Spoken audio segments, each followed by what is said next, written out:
Welcome back. Only a couple of minutes left.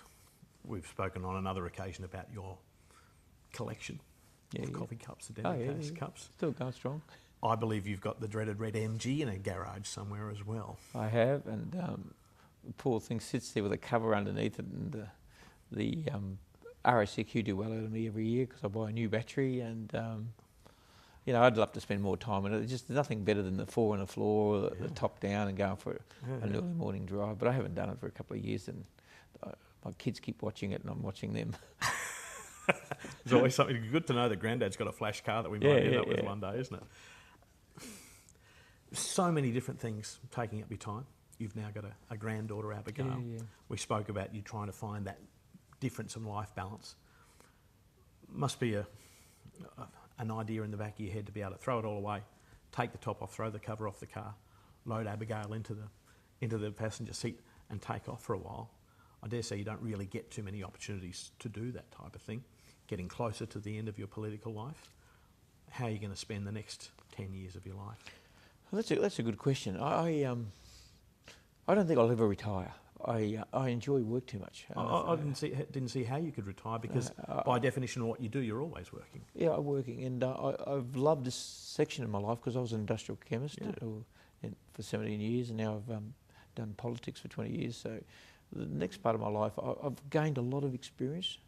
I can help a lot of people in regards to mayors and business people and how they can get things happening in the country without a lot of fuss and bother. I think we spend too much time worrying about things that don't happen.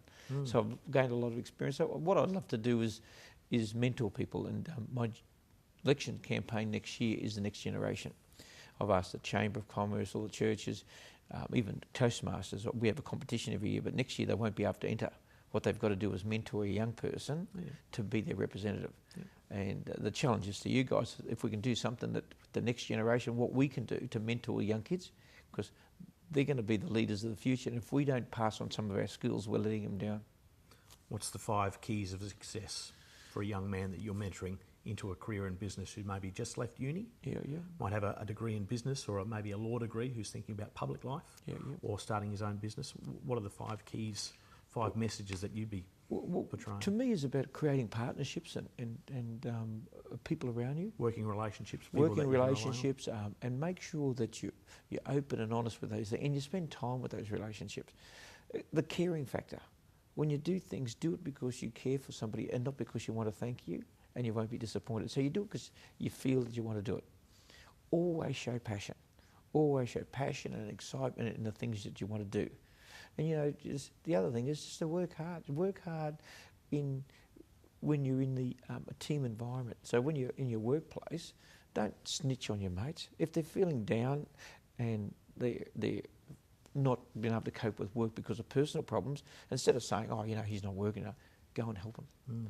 Go and help him get through that period in life, and I can tell you, we'll all be better off for it. And the thing I do in my job, when people come and say, I want to go talk about so-and-so, I say, great, go get them and we'll talk about it.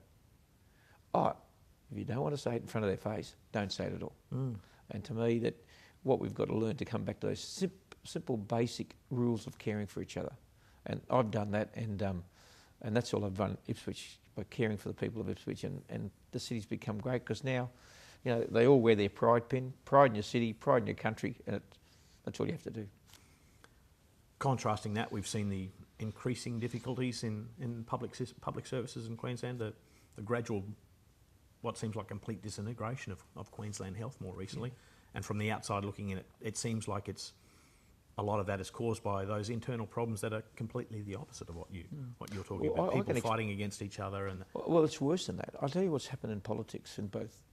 There used to be government and opposition where you have good, active clinical debate.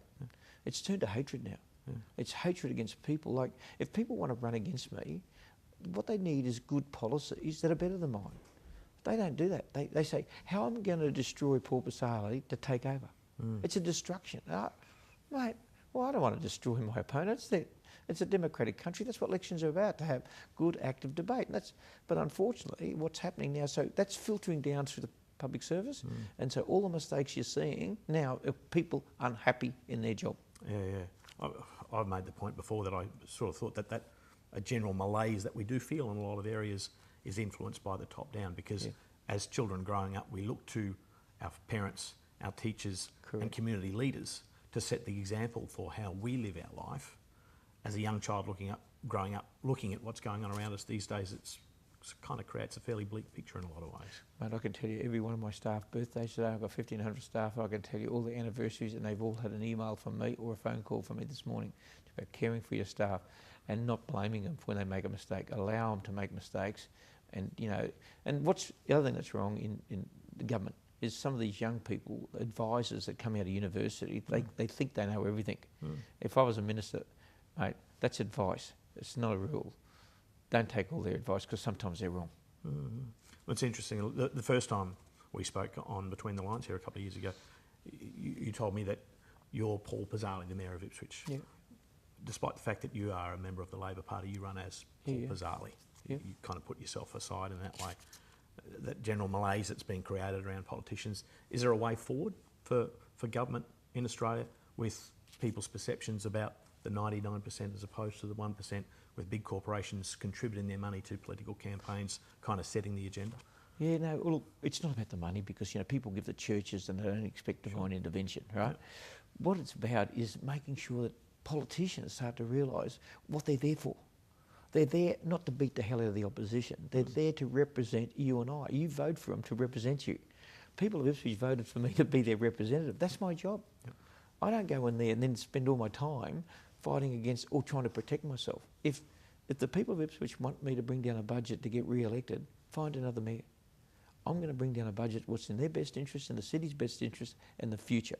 And I'm doing that, and my vote's gone up. And as far as the Labor Party, or whether you're Catholic or not, they're secondary. They're not my primary target. The people are first.